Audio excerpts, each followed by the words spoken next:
इसलिए मेरा आपसे निवेदन है, जीवन में कितने भी संपन्न हो जाना, ऐसे महापुरुष से जरूर जुड़े रहना जो कभी हमें धर्म की बातें बता सके, कभी हमारी गलतियों पर हमें डांट सके, कभी हमें हमारी खामियों का एहसास। बहुत चाटुकार करने वाले लोग हमारे जीवन में नहीं होने चाहिए, जो हमारे सामने बेबाकी से सत्य को कहने का साहस रखते हो। आपको पता है पिता कैसा भी होता है, वो डांटता रहता है ना, आप संभलते रहते हो। कई लोग जब वो जीवित रहता है तो उसको कोई कद्र नहीं करते हैं, लेकिन जब वो पिता चला जाता है, फिर कई सालों की जब पुण्यतिथि हम मनाते हैं ना, तो हमको लगता है वो भले ही डांटते थे, लेकिन वो एक एक बात बहुत पते की बोलते थे। काश, और खासकर हमारी बहनों को तो ना, जब उनका पिता छोड़ के चला, याद रखना जब बेटी का बाप जाता है, भले ही बाप कितना भी उम्र का हो और बेटी भले ही खुद दादी बन गई हो, लेकिन फिर भी जब बाप जाता है ना, तो उसकी बेटी के मन को आप पढ़िएगा कभी।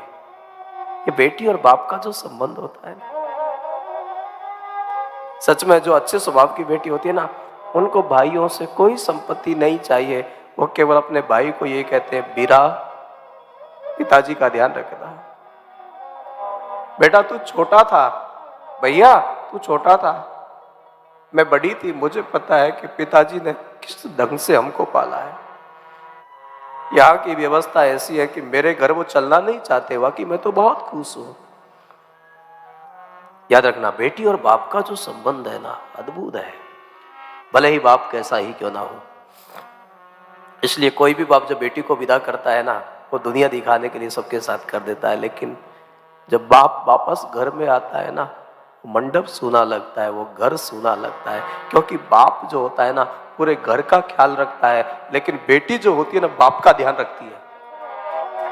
बेटी और पिता का जो संबंध है ना, बड़ा प्यारा संबंध है। और इसलिए मैं आपको एक बात दूं, जीवन में तुम कुछ भी हो जाना, लेकिन कभी भी किसी बेटी के बाप की निंदा मत करना, वरना वो अभी सुन रही है, लेकिन वो भले ही बहू बन के आई है, अगर उसके बाप की आप निंदा करोगे ना, तो याद रखना तुम्हारे प्रति वो घृणा से भर जाएगी। क्योंकि दुनिया की हर बेटी वो सब कुछ बर्दाश्त कर लेती है। उसका बाप गरीब है तो उसकी गरीबी की मजाक मत बनाना। उसको कभी भूल कर भी, आप अच्छी तरह जानते हैं, नानी बाई का मायरा, दुनिया के किसी भी बेटी के बाप का मखौल नहीं मनाना चाहिए। कोई भी बाप है ना, अपनी लायकात से ज्यादा करता है। भगवान ने सिंहासन पर बिठाया है, स्वयं चरणों में बैठे हैं। और फिर कोई ब्राह्मण अगर अपने धर्म का पालन करता है, तो इस अस्तित्व की सर्वतंत्र स्वतंत्र सत्ता भी उसके चरणों के अधीन हो जाती है। लेकिन अगर कोई ब्राह्मण अपने धर्म को भूलता है, तो द्रोणाचार्य को झूठ बोल के मरवाया महाभारत में। क्योंकि परमात्मा रूढ़िवादी नहीं है, परमात्मा सत्यम परम धीमहि है। वसुदेव जी ने कंस को कहा कि जो भी पैदा होगा मैं तुझे सौंप दूंगा, फिर कृष्ण को क्यों नहीं सौंपा? क्योंकि वसुदेव जी है ना, वो सत्यवादी है, लेकिन जड़ सत्यवादी नहीं है। कभी कभी हम धर्म को भी नहीं समझ पाते हैं। कृष्ण को ना सौंपना ही वसुदेव की सत्य की रक्षा है। इसलिए धर्म समझाया नहीं जाता है। हम धर्म सभाएं में बातें करते हैं और फिर सनई सनई तुम्हारे अंदर वो संस्कार पल जाते हैं।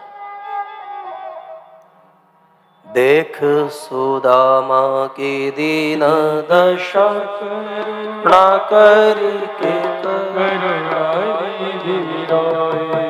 पानी पराते को हाथ छुओ न, नैनन आए महादूत पायो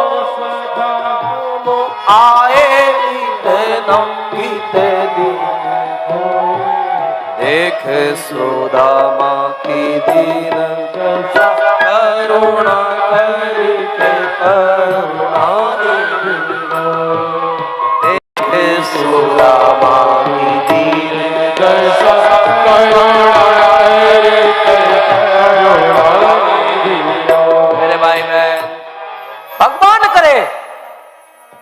अपने जीवन में इतना पुरुषार्थ करो कि एक सोने का शहर बनाओ, लेकिन इतना ध्यान रखना वो सोने का शहर द्वारका होनी चाहिए, लंका नहीं।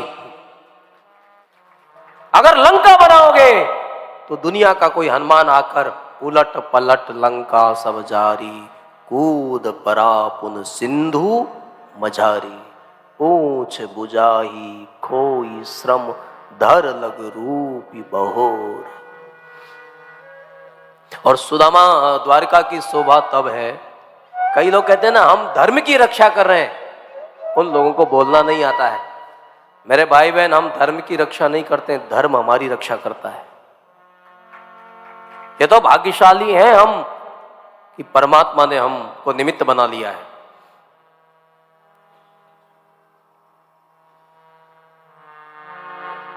जीवन में सोने का शहर बनना चाहिए, लेकिन उसकी शोभा तब है जब कोई तपस्वी, कोई गरीब व्यक्ति तुम्हारे घर का अतिथि बने।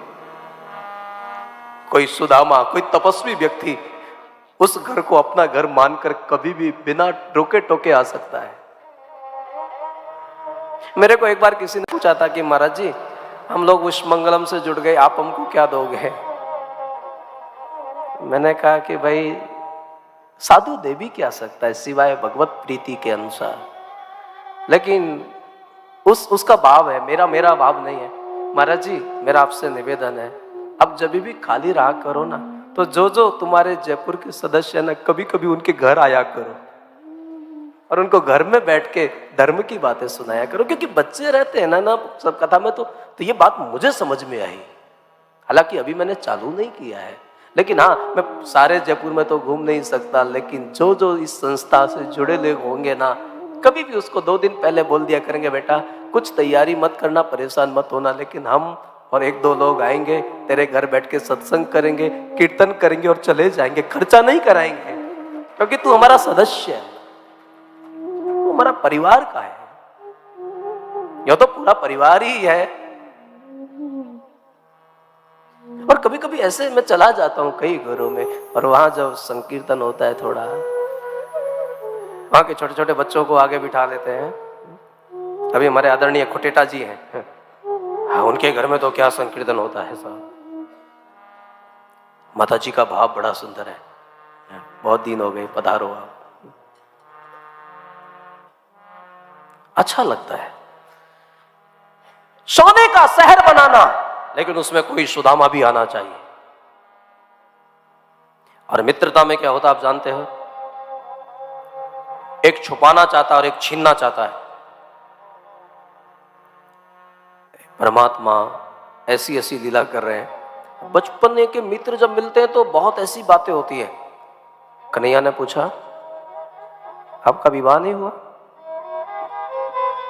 अरे हम तो गरीब ब्राह्मण थे, कर लिया ऋषि परंपरा से, आपका नहीं हुआ? कन्हैया ने कहा, देखती क्या हो, महाराज से आशीर्वाद लो। जो फिर माताओं में तो आप जानते हो आशीर्वाद की जहां बात है, तो फिर तो सुदामा जी का मुंह से बोलना बंद हुआ। पहले तो बहुत मुंह से भी ससो आशा भाग्यवती भव, हाथ से भी आशीर्वाद दे रहे। जब देखा कि लाइन लंबी है, तो कल जैसे मैंने किया था ना, देख लिया कि बार बार इतना हम लोग अभिनय कैसे, तो फिर हमने भी सीधा बस देख लिया और उसको बोल दिया था कि भाई इसको छुओ। कई तो जबरदस्ती उसको खींचते थे। फिर मैंने इसके लिए अनाउंसमेंट, मैंने कहा नटानी जी को, प्लीज आप थोड़ी घोषणा ठीक से करो, वोट जबरदस्ती खींच रहे हैं लोग मूर्ति को।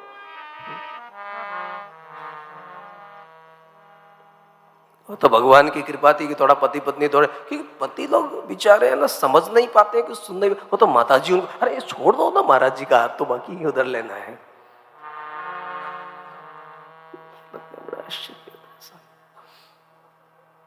तो मैं सुदामा जी की वो क्षण मुझे याद आ रहे थे। फिर तो सुदामा जी ने देख लिया, फिर उसकी भी सीमा होती है ना। कृष्ण को बुलाया, इधर आ। टोटल ये बताओ, राजा सुखी तो प्रजा सुखी, सबको कहने की क्या जरूरत थी? थोड़ा, अरे महाराज घर में झगड़ा हो जाएगा, आप घर गृहस्थी के बारे में ज्यादा नहीं जानते हो। अगर एक को आशीर्वाद दे दिया और 4 रह गए तो मेरे साथ में क्या होगा? अब तो सबको देना पड़ेगा। सुदामा जी ने कहा मतलब मैं समझा नहीं। समझा क्या नहीं महाराज, ये सब अपने ही हैं। अपने ही है मतलब? अब क्या बताएं, 16,108 16,108 विवाह हुए तुम्हारे। क्यों रे कन्हैया, तू कैसा आदमी है, इतना विवाह किया, मुझे एक में भी नहीं बुलाया। हाँ? तूने क्या सोचा कि वो गरीब है, मेरा मित्र है तो क्या? अरे भले ही मैं गरीब था, लेकिन तेरे विवाह में तो मैं सज धज के चलता। हाँ? कम से कम एक बार मुझे आमंत्रित तो किया होता। अब तो सुदामा जी जो बरसने लगे हैं, और द्वारकाधीश ऐसे बेचारे शर्म के मारे। उसने कहा मेरी भी सुनोगे? आप बोलते जा रहे हो। मुझे भी इस बात का लेकर बहुत खेद है कि विवाह इतने हुए, लेकिन मैं अपने मित्रों को नहीं बुला पाया। उसका कारण है कि इतने विवाह हुए लेकिन बारात कहीं नहीं गई। बारात जाती तो मैं जरूर आपको बुलाता।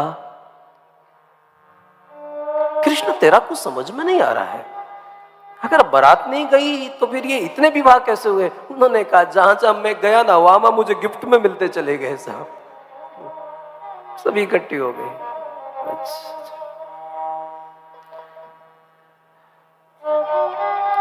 फिर उसके बाद कन्हैया ने छीन ली पोटली, चबाने लगे।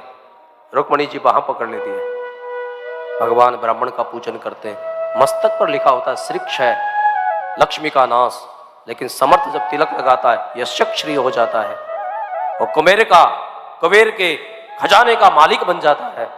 और उसके बाद इतना संपन्नता होने के बावजूद भी, सोने की द्वारिका में जाने के उपरांत भी, भगवान के इतने ऐश्वर्य को देखने के बाद में भी हमारे ब्राह्मण देवता के, प्लीज माताएं बैठ जाए, अभी कोई बात नहीं, एक भी प्रतिशत कुछ लेने की कामना नहीं हुई। और फिर उनको लगा कि अब द्वारकाधीश राजाधिराज हैं, भैया बड़े लोगों के काम बड़े ढंग से होते हैं, अगर आज से अगर विदा मांगूंगा तो कई दिन लगेंगे इनको विदा करने में। तो सुदामा जी ने हाथ जोड़ के कहा कि द्वारकाधीश हम जाएं। सुनने के बाद में कहा ठीक है, अगर जाना चाहो तो जाओ।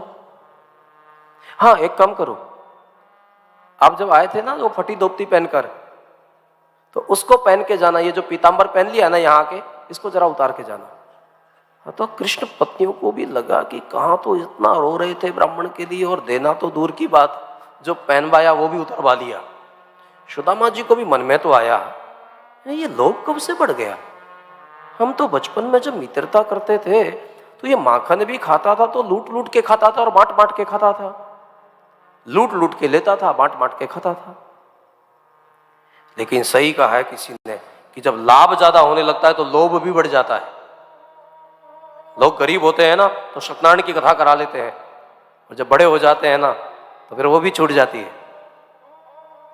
अरे भैया देहातों में रहते थे ना तो गैया चराने के लिए जाते थे, अब बड़े शहर में क्या आ गए, गैया चराना तो नहीं होता है, कुत्ते को घुमाना होता है। इसलिए पतन को प्रगति मत समझ लेना। कभी कभी तुम्हें ना, एक जमाना था हमारे दीवारों पर लिखा रहता था अतिथि देवो भव, लेकिन उस भावना को तो हमने भुला दिया। फिर शुभ लाभ को, और कुत्ता नहीं लिखते, कुत्तों से बहुवचन का प्रयोग करते हैं। खैर ज्यादा कहना ठीक नहीं है क्योंकि आप बहुत समझदार हैं।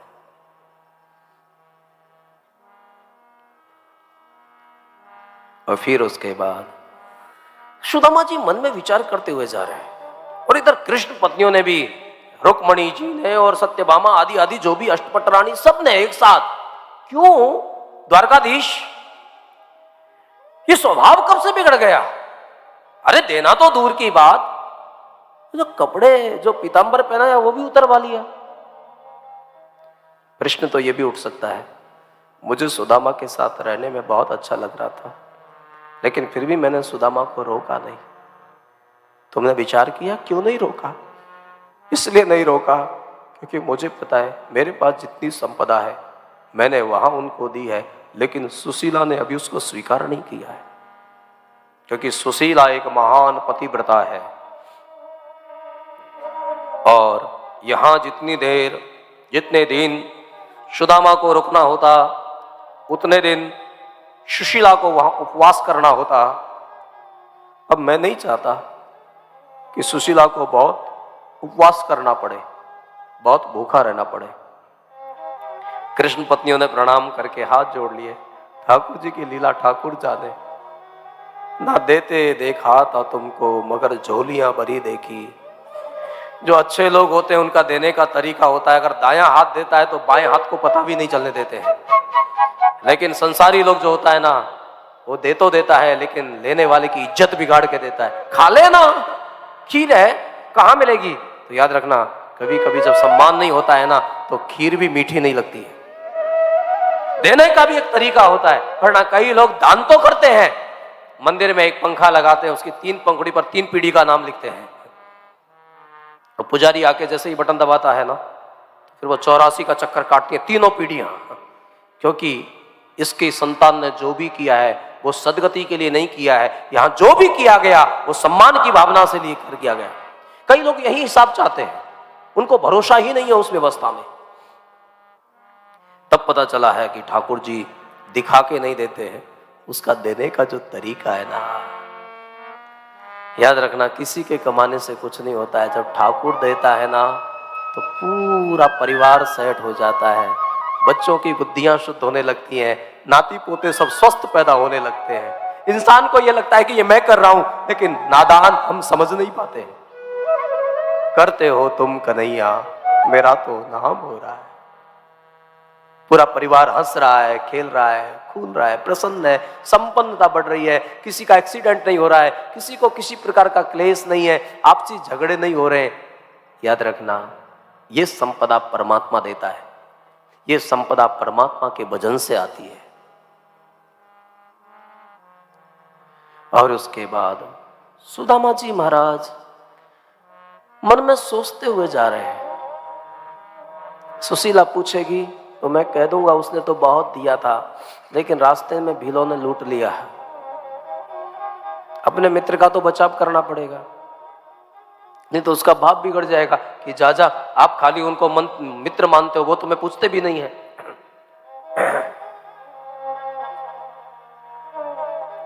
कई लोगों को ये दिखाना पड़ता है कि हम उनके खास हैं।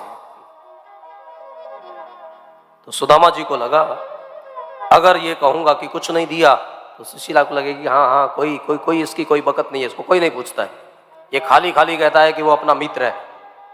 तो इसका एक ही उपाय है, सुशीला को जाके कहूंगा कि दिया तो बहुत था लेकिन रास्ते में भीलों ने लूट लिया। लेकिन सुदामा जी चिंतन करते हुए जा रहे हैं, कुछ भी है भैया, भगवान भाग्यशाली बहुत है। इसलिए नहीं कि वो सोने के शहर में रहते हैं, वो इसलिए भाग्यशाली है कि उसकी अपने घर में चलती बहुत है। और सुदामा जी ये खुद चिंतन करते हुए जा रहे हैं कि आज की दुनिया में वही भाग्यशाली है जिसकी अपने घर में चलती है। वरना कई लोगों की ये परेशानी है, उनकी सब जगह चलती है, समाज में चलती है, बड़ी बड़ी संस्थाओं में चलती है, सब जगह चलती है, लेकिन घर में नहीं चलती है।